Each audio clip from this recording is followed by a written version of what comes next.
Hello guys, welcome to Health, Music and Fitness channel. Today we'll be discussing about intrinsicoid deflection.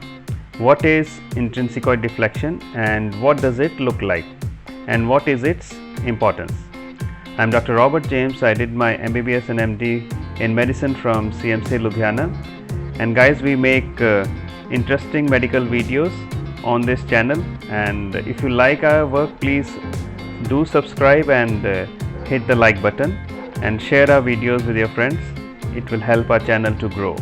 Also hit the bell notification icon so that you can be reminded of all the videos whenever we upload them.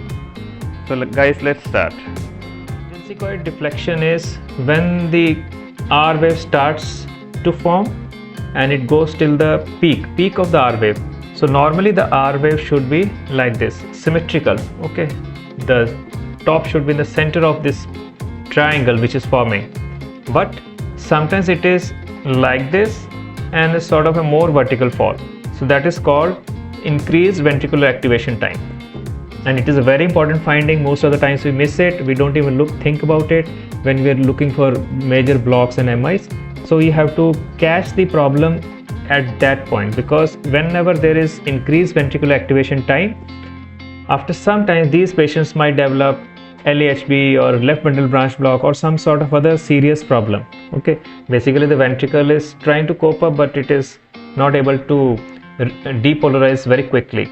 So when the intrinsicoid deflection is more than 45 milliseconds, 0.43 seconds, roughly around 1 small square. Okay, so then you will say the VAT is increased, ventricular activation time is increased. So you see in this ECG, this is, you can make out like it is going like this. Proximal limb of the R wave is going at a slant and there is a vertical fall of the distal limb. Okay, so that is the intrinsicoid deflection. When it is more than 45 milliseconds, the ventricular activation time increases.